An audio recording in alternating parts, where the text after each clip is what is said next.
1 கொரிந்தியர் 14ஆம் அதிகாரம் 2ஆம் வசனத்திலே வருகிற அந்நிய பாஷையில் பேசுகிறவன் மனுஷரிடத்தில் அல்ல கர்த்தரிடத்திலே ரகசியத்தை பேசுகிறான் என்கின்றது போல வருகிற அந்த வசனத்தை குறித்து நாம் பார்க்க இருக்கிறோம்.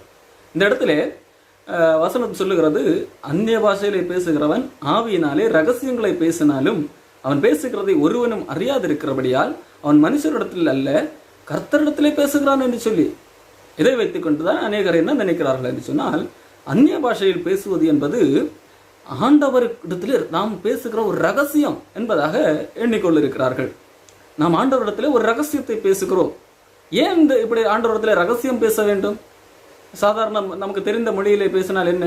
அதற்கு அநேகர் என்ன எண்ணுகிறார்கள் என்று சொன்னால், நமக்கு தெரிந்த தமிழ் மொழியிலே அல்லது ஆங்கிலம் தெரிந்த ஆங்கில மொழியிலே பேசினால் என்ன நடக்கும் என்று சொன்னால், சாத்தான் அதை கேட்டு விடுவான். சாத்தான் அந்த ஜெபத்தை கேட்டு அதை தடை செய்வதற்கு வாய்ப்புகள் உண்டு. ஆண்டவர் அதற்கு பதில் தருகிறதை அதை தடுத்து நிறுத்துவதற்கு அவனுக்கு சக்தி உண்டு. ஆகவே ஆண்டவர் இப்படி ஒரு சாத்தானை ஏமாற்றுவதற்கு ஏதுவான ஒரு வழிமுறையை வைத்திருக்கிறார் என்பதாக எண்ணுகிறார்கள். அன்புக்குரியவர்களே, இது உண்மையா? உண்மையல்ல. உண்மையிலேயே நாம் ஆண்டவரிடத்திலே ரகசியம் பேசுகிறோம் அப்படி என்று வைத்துக் கொள்வோம். அப்படியானால் பேசுகிற நாம் ஆண்டவரிடத்திலே பேசுகிறோம். காரணம், வேறு யாருக்கும் தெரியக்கூடாது. பேசுகிற எனக்கும் ஆண்டவருக்கும் தான் தெரிய வேண்டும், அப்படித்தானே?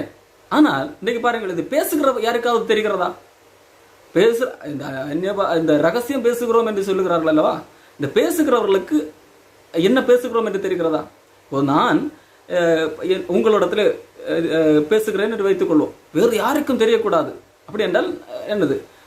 உங்களுக்கும் எனக்கும் தெரிந்த ஒரு மொழியிலே பேசுகிறேன். அப்படியானால் பேசுகிற எனக்கு அது தெரிந்திருக்க வேண்டும் அல்லவா? பேசுகிற எனக்கும் அது தெரிந்திருக்க வேண்டும், உங்களுக்கும் அது தெரிந்திருக்க வேண்டும். ஆனால் மற்ற யாருக்கும் அது விளங்க வேண்டாம். சரி, ஆனால் இன்றைக்கு அப்படி இருக்கிறதா என்று பார்த்தால் அப்படியும் இல்லை. அது என்ன சொல்லுகிறார்கள்? நாங்கள் ஆண்டவரிடத்துல ரகசியம் பேசுகிறோம். சரி, என்ன ரகசியம் பேசுகிறாய்? சரி, நீ என்னிடத்துல சொல்ல வேண்டாம். உனக்கு தெரியுமா நீ என்ன ரகசியம் பேசினா என்று சொல்லி கேட்டால் கண்டிப்பாக யாருக்கும் தெரியவும் இல்லை. அப்படியானால் இந்த வசனத்தினுடைய உண்மையான பொருள் தான் என்ன? ரகசியம் பேசுகிறோம் என்று சொல்லுகிறோமே, நாம் ஆண்டவரிடத்திலே என்ன ரகசியம் பேச முடியும்? ஆண்டவருக்கு தெரியாத ஏதாவது ரகசியத்தை ஆண்டவரிடத்தில் சொல்ல முடியுமா? அப்படியும் நாம் யோசிப்பதில்லை. சிலர் என்ன நினைக்கிறார்கள் என்று சொன்னால், ஆவியானவர் ஆண்டவரிடத்திலே பேசுகிறார். ஆவியானவர் ஆண்டவரிடத்திலே பேசுகிறார். அன்புக்குரியவர்களே, ஆவியானவர் ஆண்டவரிடத்திலே பேசுகிறார். அதற்கு நான் எதற்கு வாயை அசைக்க வேண்டும்? ஆவியானவர் என் வாய் மூலமாக பேசினால்தான் ஆண்டவர் கேட்பாரா? ஆவியானவருக்கு தேவனுடைய சண்டையா? ஆவியானவர் பேசுகிறதை, நேரடியாக பேசுகிறதை கேட்க மாட்டாரா? ஆவியானவர் என் வாய் மூலமாக பேசுகிறதை தான் ஆண்டவர் கேட்பாரா? சற்று சிந்தித்து பார்க்க வேண்டும். சரி, அப்போ இது ரகசியம் என்று இருக்கிறதே, அப்போ நான் ஆண்டவருக்கு என்ன ரகசியத்தை சொல்லிக் கொடுக்க முடியும்? நான் ஆண்டவரிடத்தில் என்ன ரகசியத்தை பேச முடியும்? சரி, அப்படிதான் ரகசியம் இருக்கிறது என்று சொன்னால் நான் பேசுகிற எனக்கு அந்த அர்த்தம் தெரிய வேண்டும் அல்லவா? ஏன் தெரியவில்லை? சற்று சிந்தித்து பார்ப்போம். இந்த இடத்துல கொரிந்தியர் 14ஆம் அதிகாரம் 1 கொரிந்தியர் 14ஆம் அதிகாரம் 2ஆம் வசனத்தில் சொல்லப்பட்டிருக்கிற ரகசியம் என்பது நாம் ஆண்டவரிடத்தில் பேச வேண்டிய ரகசியம் அல்ல, நாம் மற்ற மனிதர்களிடத்திலே பேச வேண்டிய ரகசியம். இது என்ன ஆச்சரியமா? மனிதர்களிடத்திலே பேசின, எல்லா மனிதர்களிடத்திலையும் பேசினால் அது எப்படி ரகசியமாக இருக்கும் என்று நீங்கள் கேட்கிறீர்களா? இந்த வேதத்திலே அந்த ரகசியம் என்கின்ற வார்த்தை எதற்கு பயன்படுத்தப்பட்டிருக்கிறது? புதிய ஏற்பாட்டில் எதற்கு பயன்படுத்தப்பட்டிருக்கிறது என்று சொன்னால், இதுவரைக்கும் மறைக்கப்பட்டிருந்தது. எதுவரைக்கும்? இயேசு கிறிஸ்து வெளிப்படுகிற வரைக்கும் மறைக்கப்பட்டிருந்தது. அதற்கு பின்பு அப்போஸ்தலர்கள் மூலமாக, பரிசுத்த ஆவியை பெற்றவர்கள் மூலமாக, வேத வசனத்தினுடைய தெளிவை அடைந்தவர்கள் மூலமாக அது வெளிப்படுத்தப்பட்டது. அது ரகசியம். அந்த ரகசியம் எதற்கு என்றால், நாம் தேவனுக்கு திருப்பி அந்த ரகசியத்தை சொல்லிக் கொடுப்பதற்கல்ல. அந்த ரகசியத்தை நமக்கு கற்றுத்தந்தவரே தேவன் தான், ஆவியானவர். அதை அப்படி ஆண்டவருக்கு திருப்பி சொல்லிக் கொடுப்பதற்கல்ல. நாம் அந்த ரகசியத்தை மனிதர்களிடத்தில் சொல்ல வேண்டும் என்பதற்காக தான் ஆண்டவர் நமக்கு அந்த ரகசியத்தை கற்றுத்திருக்கார். உதாரணத்துக்கு, பவுலுக்கு அநேக ரகசியங்கள் தெரிந்திருந்தது. அந்த காலத்திலே வாழ்ந்த யூத மக்களுக்கு தெரியாத அநேக ரகசியங்கள் பவுலுக்கு தெரிந்திருந்தது. பவுல் அதை குறித்து என்ன சொல்லுகிறார் பாருங்கள். 1 கொரிந்தியர் 4ஆம் அதிகாரம் 1ஆம் வசனத்திலே சொல்லுகிறார், இப்படியாக எந்த மனுஷனும் எங்களை கிறிஸ்துவின் ஊழியக்காரர் என்றும் தேவனுடைய ரகசியங்களின் உக்ரானக்காரன் என்றும் எண்ணிக்கொள்ள கடவன். எங்களை என்று சொல்லி அவர் அப்போஸ்தலர்களை எல்லாம் சேர்த்து சொல்லுகிறார். எங்களை தேவனுடைய ஊழியக்காரர் என்று எங்களை எண்ணிக்கொள்ள வேண்டும். மட்டுமல்ல, தேவனுடைய ரகசியங்களை வைத்திருக்கிறவர்கள், அதாவது நாங்கள் உங்களுக்கு ரகசியங்களை வைத்திருக்கிறோம், உங்களுக்கு சொல்லி தருவோம், அப்படி என்று நீங்கள் என்ன வேண்டும் என்று சொல்லி பவுல் சொல்லுங்க. அப்போ இங்கே பவுலுக்கு ஆண்டவர் அநேக ரகசியங்களை கற்றுக் கொடுத்தார். அப்போ ஆண்டவர் தான் மனிதனுக்கு ரகசியங்களை தருகிறார். இந்த மனிதன் என்ன சொல்லுகிறான்? மக்களிடத்திலே சொல்லும்படியாக. பவுல் அப்படி ஏதாவது ரகசியத்தை சொல்லி தந்திருக்கிறாரா? அநேக ரகசியங்களை சொல்லி இருக்கிறார். 1-2 ரகசியங்களை உங்களுக்கு வேண்டுமானால் காண்பிக்கிறேன். ரோமர் 11ஆம் அதிகாரம் 25ஆம் வசனத்திலே ஒரு ரகசியத்தை சொல்லுகிறார். ஒரு ரகசியத்தை நீங்கள் அறிய வேண்டும் என்றிருக்கிறேன். அது என்னவெனில், புறஜாதியாருடைய நிறைவு உண்டாகும் வரைக்கும் இஸ்ரவேலர் ஒரு பங்குக்கு கடின மனது உண்டாகும். இஸ்ரவேலில் ஒரு பங்கு கடினமாகத்தான் இருப்பார்கள். புறஜாதிகள் நிறைவு வரும்போது என்னது, அந்த கடினத்தன்மை மாறும் என்பதாக, அது ஒரு ரகசியம் என்பதாக பவுல் அங்கே சொல்லுகிறார். வேறு ஏதாவது ரகசியம் இருக்கிறதா? 1 கொரிந்தியர் 15ஆம் அதிகாரத்திலே பவுல் ஒரு ரகசியத்தை சொல்லுகிறார் அல்லவா? 1 கொரிந்தியர் 15ஆம் அதிகாரம் 51ஆம் வசனத்தில் இதோ ஒரு ரகசியத்தை உங்களுக்கு அறிவிக்கிறேன், நாம் எல்லாரும் நித்திரை அடைவதில்லை, அகிலும் கடைசிய காலம் துணிக்கும் போது ஒரு நிமிஷத்திலே ஒரு இமைப்பொழுதிலே நாம் எல்லாரும் மறுரூபமாக்கப்படுவோம். இது யாருக்கும் அதற்கு முன்பதாக தெரியாது. பவுலுக்கு ஆண்டவர் வெளிப்படுத்தின ரகசியம் மக்களுக்கு சொல்லுகிறார். அப்போ ரகசியம் என்றால் நாம் ஆண்டவரிடத்திலே சொல்லுகிற காரியம் அல்ல, நாம் ஆண்டவரிடத்திலே பேசுகிறது அல்ல ரகசியம், நாம் மனிதர்களிடத்திலே பேசுவதுதான் ரகசியம். இன்னும் சொல்லுகிறேன், எபேசியர் 3ஆம் அதிகாரத்தில் நாம் பார்ப்போம் என்று சொன்னால் பாருங்கள், 3ஆம் வசனம், எபேசியர் 3ஆம் அதிகாரம் 3ஆம் வசனம், புறஜாதிகள் சுவிசேஷத்தினாலே உடன் சுதந்திரனுமாய் ஒரே சரீரத்துக்குள்ளானவர்களுமாய் கிறிஸ்துவுக்குள் அவர் பண்ணின வாக்கு தத்தத்துக்கு உடன் பங்காளிகளமாய் இருக்கிறார்கள் என்கிற இந்த ரகசியத்தை அவர் எனக்கு வெளிப்படுத்தி அறிவித்தார். அதாவது யூதர்கள் மட்டுமல்ல, புறஜாதிகளும் கிறிஸ்துவுடைய வாக்கு தத்தங்களுக்கு, கிறிஸ்துவுடைய சரீரத்துக்கு உடன் பங்காளிகளாக இருக்கிறார்கள் என்கிற ஒரு ரகசியத்தை ஆண்டவர் எனக்கு வெளிப்படுத்தினார் என்று சொல்லி அங்கே பேசுகிறார். இந்த ரகசியம் 6ஆம் வசனம் பாருங்கள், இந்த ரகசியம் இப்பொழுது அவருடைய பரிசுத்த அப்போஸ்தலருக்கும் தீர்க்கதரிசிகளுக்கும் ஆவியானவராலே வெளிப்படுத்தப்பட்டிருந்தது போல முற்காலங்களிலே வெளிப்படுத்தப்படவில்லை. பாருங்கள், முற்காலங்களிலே என்ன செய்யப்படவில்லை? இந்த ரகசியம் யாருக்கும் தெரியாது. இப்பொழுது எங்களுக்கு அப்போஸ்தலர்களுக்கு தெரிந்திருக்கிறது. யார் மூலமாக? ஆவியானவர் மூலமாக. எதற்கு தெரிந்திருக்கிறது? நாம் பதிலுக்கு ஆண்டவரிடத்தில் போய் இந்த ரகசியத்தை ஆண்டவருக்கு சொல்லிக் கொடுப்பதற்கா? இல்லை, மக்களிடத்திலே சொல்லிக் கொடுப்பதற்காக இந்த ரகசியங்கள் ஆவியானவர் எங்களுக்கு வெளிப்படுத்தினார் என்று சொல்லும்போது, ஆவியானவர் மட்டுமல்ல, அது ஆவியானவர் எப்படி வெளிப்படுத்தினார் என்று சொன்னால் வசனத்தின் மூலமாகத்தான் வெளிப்படுத்தி இருக்கிறார். அதற்கும் பார்ப்போம். பாருங்கள், ஆவியானவர் எப்படி வெளிப்படுத்துகிறார்? அவர் வசனத்தின் மூலமாகத்தான் அந்த ரகசியத்தையும் வெளிப்படுத்துகிறார். ஆதி காலம் முதல் அடக்கமாயிருந்து இப்பொழுது தீர்க்க தரிசன ஆகமங்களினாலே அநாதி தேவனுடைய கட்டளையின்படி வெளியரங்கமாக்கப்பட்டதும் சகல ஜாதிகளும் விசுவாசத்திற்கு கீழ்ப்படியும்படிக்கு அவர்களுக்கு அறிவிக்கப்பட்டதுமாயிருக்கிற ரகசியம் என்பதாக ரோமர் 16ஆம் அதிகாரம் 25ஆம் வசனத்தில் சொல்லுகிறார். அப்போ ரகசியம் ஆவியானவர் வசனத்தின் மூலமாக எனக்கு, உங்களுக்கு, அவரை நாடி இருக்கிறவர்களுக்கு வெளிப்படுத்துகிறார். எதற்கு வெளிப்படுத்துகிறார்? நாம் இந்த ரகசியத்தை மறுபடியும் ஜபத்தில் நின்று ஆண்டவரிடத்தில் திருப்பி சொல்வதற்கா? அந்நிய பாஷையின் மூலமாக ஆண்டவருக்கு திருப்பி சொல்வதற்கா? இல்லை.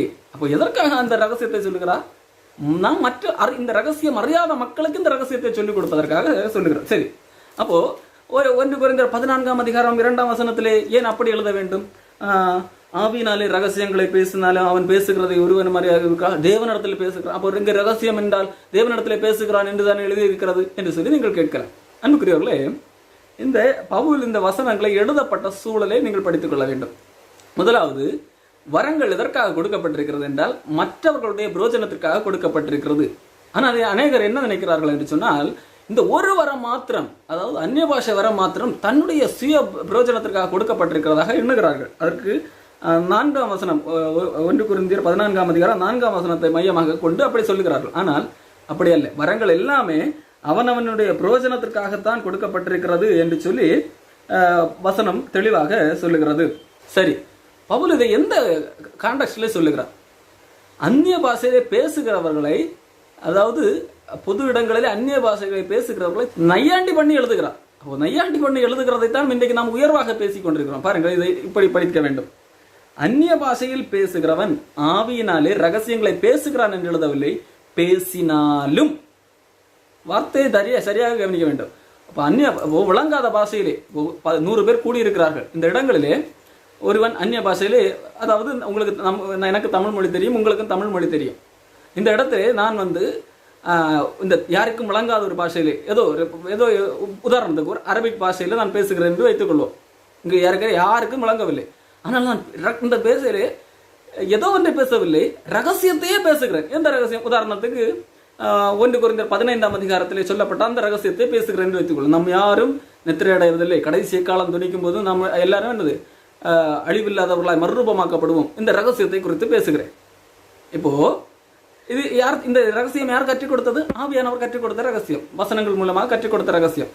இப்போ நான் இந்த ரகசியத்தை உங்களிடத்திலே பேசுகிறேன். ஆனால் நான் பேசுகிறது உங்களுக்கு யாருக்குமே விளங்கவில்லை. காரணம் என்ன? நான் உங்களுக்கு விளங்காத அந்நிய பாஷையிலே பேசுகிறேன். அப்போ இங்கே பவுல் இதை என்ன செய்கிறார்? கண்டனம் செய்து எழுதுகிறார். அது நான் ரகசியத்தையே பேசினாலும், ரகசியத்தை பேசுகிறேன் என்று எழுதவில்லை, ரகசியத்தை பேசினாலும் என்று எழுதிவிட்டு, நான் உங்களுக்கு இந்த ரகசியத்தையே சொன்னாலும் இல்லை, ஆண்டவர் புதிய ஒரு வெளிப்பாட்டை தருகிறார், அந்த புதிய வெளிப்பாட்டையே சொன்னாலும் உங்களுக்கு பிரயோஜனம் உண்டா? உங்களுக்கு புரியவில்லை. காரணம் உங்களுக்கு தமிழ் மட்டும்தான் தெரியும். நான் இங்கே அரபிக்கில் நின்று பேசிக் கொண்டிருக்கிறேன். அப்போ அது பிரயோஜனம் இல்லை. அப்போ இது யாருக்கு மட்டும்தான் புரியும்? கடவுளுக்கு மட்டும்தான் புரியும். அதைத்தான் பவுல் இங்கே சொல்லுகிறார். யார் ரகசியத்தையே பேசினாலும் என்னது, அந்நிய பாஷையில பேசினாலும் என்னது, மனுஷனிடத்துல பேசல, நீ தேவனிடத்துல மட்டும்தான் பேசுகிறாய். தேவனிடத்துல பேசுறதுனால என்ன பிரயோஜனம்? அவருக்கு தான் ஏற்கனவே தெரியுமா? அவர் தான் ஏற்கனவே என்னது சொல்லி தந்தது, தேவன் தான் சொல்லி தந்தது. அவர் சொல்லி தந்து அவருக்கு திருப்பி சொல்லுகிறாயா என்பது போல பவுல் எழுதுகிறார். புரிந்து கொள்ள வேண்டும். அந்த கான்டெஸ்டை புரியாமல் நாம் படித்து விட்டு என்ன செய்கிறோம்? நாம் அந்நிய பாஷையில் பேசுவது நாம் ஏதோ ஆண்டவருக்கு ஒரு ரகசியத்தை சொல்லிக் கொடுப்பது போல அது எண்ணிக்கொண்டிருக்கிறோம். இல்லை, இந்த ரகசியம் என்பது மனிதர்களிடத்திலே பேச வேண்டிய ரகசியம். அதாவது ஆண்டவரை அறியாதவர்களுக்கு அந்த ரகசியங்கள் தெரியாது. அந்த ரகசியங்கள் ஆண்டவரை அறிந்தவர்களுக்கு பல ரகசியங்கள் தெரிந்திருக்கிறது. அந்த ரகசியங்களை நாம் பேச வேண்டும். அந்த ரகசியங்களை பேசும்போது அவர்களுக்கு புரியாதவாறு அல்ல, அவர்களுக்கு புரியும் வண்ணம் பேச வேண்டும். நீ புரியாத வண்ணம் பேசினால் நீ அவர்களிடத்திலே பேசவில்லை, நீ கடவுளுக்கே கற்றுக் கொடுக்கிறாய் என்பதுதான் பொருள். அன்புக்குரியவர்களே, தொடர்ந்து அவர் அதை கண்டனம் பண்ணி தான் எழுதுகிறார். 4ஆம் வசனம் பாருங்கள். அந்நிய பாஷையில் பேசுகிறவன் தனக்கே பக்தி விருத்தி உண்டாக பேசுகிறார். அதாவது அவன் ஒரு சுயநலவாதி என்பதாக இங்கே சொல்லுகிறார். தனக்கே செல்ஃபிஷ். அதாவது நான் ரகசியத்தை பேசுகிறேன் என்று வைத்துக் கொள்வோம். இந்த ரகசியத்தை பேசுவதனால் யாருக்கும் பிரயோஜனம் இல்லை. ஆண்டவர் எதற்காக இந்த ரகசியத்தை நான் கற்றுக் கொடுத்தார் என்று சொன்னால், மற்றவர்களும் இந்த ரகசியத்தை அறிந்து கொள்ள வேண்டும் என்று கற்றுக் கொடுத்தார். ஆனால் நான் அவர்களுக்கு விளங்காத பாஷையில் இந்த ரகசியத்தை பேசிக் கொண்டிருக்கிறதுனால் யாருக்கும் பிரயோஜனம் இல்லை. இது எனக்கு மட்டும்தான் என்னது விளங்கும். ஆகவே நான் என்னது இந்த ரகசியத்தை நான் மட்டும் கற்றுக்கொண்டே இருக்கிறேன். தனக்கே பக்தி விருத்தி உண்டாக்க பேசியிருக்கிறான். ஆகவே அதை கண்டனம் பண்ணி தான் இந்த வசனத்தை எழுதுகிறான். ஆனால் தீர்க்க தரிசனம் சொல்லுகிறவன் என்ன செய்கிறான்? அவன் மற்றவர்களுக்கு பக்தி விருத்தி உண்டாக பேசுகிறான் என்பதாக இங்கே சொல்லுகிறான். ஆகவே இந்த இடத்துல அந்த கான்டெஸ்டை நான் புரிந்து படிக்க வேண்டும். மேலும் பாருங்கள், 6ஆம் வசனத்தை பாருங்கள். இந்த ரகசியத்தை குறித்து பவுல் அங்கே தெளிவாக சொல்கிறார். மேலும் சகோதரரே, நான் உங்களிடத்திலே வந்து உங்களுக்கு ரகசியங்களை வெளிப்படுத்துகிறதற்காவது, அறிவு உண்டாக்குகிறதற்காவது, தீர்க்க தரிசனத்தை அறிவிக்கிறதற்காவது, போதகத்தை போதிக்கிறதற்காவது எதுவானதை சொல்லாமல் அந்நிய பாஷைகளிலே பேசினால் என்னாலே உங்களுக்கு பிரயோஜனம் என்ன? அப்போ என்னுடைய வேலை உங்களுக்கு பிரயோஜனம் உண்டாக வேண்டும் என்றால் நான் என்ன செய்ய வேண்டும்? அந்த ரகசியத்தை உங்களுக்கு சொல்லித்தர வேண்டும். மாறாக நான் அந்த ரகசியத்தை அந்நிய பாஷையில பேசிக் கொண்டிருப்பேன் என்று சொன்னால், நான் ஆண்டவரிடத்திலே பேசுகிறேன் என்று சொன்னால் அது பிரயோஜனம் இல்லை. அந்த ரகசியத்தை உங்களுக்கு தான் பேச வேண்டும் என்பதாக சொல்லுகிறார். ஆகவே இந்த ரகசியம் மனிதன் தேவனிடத்தில் பேசுகிற காரியம் அல்ல. ஆண்டவர் மனிதர்களிடத்தில் பேசும்படியாக வேத வசனங்கள் மூலமாக கற்றுக் கொடுத்ததுதான் அந்த ரகசியம். அந்த ரகசியத்தை ஆண்டவருக்கு கற்றுக் கொடுப்பது அல்ல. ஆனால் இன்றைக்கு இந்த வசனத்தை தவறாக புரிந்து கொண்டு நாம் ஏதோ ரகசியத்தை ஆண்டவரோடு பேசிக் கொண்டிருக்கிறோம் என்று எண்ணுகிறோம். அப்படி ஆனால் நமக்கும் அந்த ரகசியம் தெரிந்திருக்க வேண்டும் அல்லவா? இல்லை, அது ஆண்டவருக்கு மட்டும்தான் தெரியும் என்று நீங்கள் எண்பீர்கள் என்று சொன்னால், இதே அதிகாரத்திலே பவுல் பேசுகிறவருக்கும் அதனுடைய அர்த்தம் தெரியும் என்பதை போல எழுதுகிறார். பாருங்கள், 1 கொரிந்தியர் 14ஆம் அதிகாரம் 27ஆம் வசனம். அர்த்தம் சொல்லுகிறவன் இல்லாவிட்டால் சபையில் பேசாமல் தனக்கும் தேவனுக்கும் தெரிய பேச கடவன். அப்போ பாருங்கள், தனக்கும் அங்கே தெரியும். ஒருவன் அந்நிய பாஷையில பேசுகிறான் என்று சொன்னால் அதனுடைய அர்த்தம் தனக்கு தெரியும். ஆனால் இன்றைக்கு பேசுகிற அந்நிய பாஷை அவர்களுக்கே தெரியவில்லை. என்ன அந்நிய பாஷை? அந்நிய பாஷை அர்த்தம் தெரியாவிட்டால் தனக்கு தெரியும், மற்றவர்களுக்கு சொல்லிக் கொடுப்பதற்கு தான் தெரியவில்லை. ஆனால் தனக்கு அதனுடைய அர்த்தம் தெரியும். தனக்கும் தேவனுக்கும் தெரிய பேச கடவன். தனக்கும் தெரியும், தேவனுக்கும் தெரியும். அர்த்தம் சொல்லுகிறவன் இல்லாமல், அர்த்தம் சொல்வதற்கு யாரும் இல்லை, அர்த்தம் சொல்வதற்கு யாருக்கும் தெரியவில்லை. அப்படிப்பட்ட பட்சத்திலே அதனுடைய அர்த்தம், நான் இப்போ அந்நிய பாஷையில பேசுகிறேன் என்று சொன்ன எனக்கு அதனுடைய அர்த்தம் தெரியவில்லை என்பதல்ல, அப்படி அர்த்தம் மற்றவர்களுக்கு சொல்லிக் கொடுப்பதற்கு தெரியவில்லை. அப்படிப்பட்ட சூழ்நிலை இல்லாவிட்டால் தனக்கும் தேவனுக்கும் தெரிய பேச கடவன். அப்போ தனக்கு தெரியும் அதனுடைய அர்த்தம். அப்போ இன்னைக்கு அந்நிய பாஷையில் பேசுகிறவர்கள் எத்தனை பேர்களுக்கு அதனோட அர்த்தம் தெரியும்? சிந்தித்து பாருங்கள். அப்போ இன்றைக்கு நீங்கள் பேசுகிற அந்நிய பாஷை ஆண்டவர் கொடுத்ததுதான் என்பதை சோதித்து பார்க்கும்போது இந்த காரியத்தை சொல்லுகிறேன். மேலும் இந்த இதில் எழுதப்பட்டிருக்கிற ஒவ்வொரு வசனத்தையும் அதை சரியாக படித்தால் அநேகர் இந்த வசனங்களை தவறாக விளங்கி கொண்டிருக்கிறார்கள், விளக்கப்படுத்தி இருக்கிறார்கள் என்பதை நாம் தெளிவாக புரிந்து கொள்ள முடியும். ஆகவே வசனத்தை சரியாக கற்றுக்கொள்ளுங்கள். வசனத்தை வேத வசனத்திற்கு விளக்கத்தை தரும். நம்முடைய சுய விளக்கங்களை அதற்கு கொடுக்க வேண்டிய தேவையில்லை.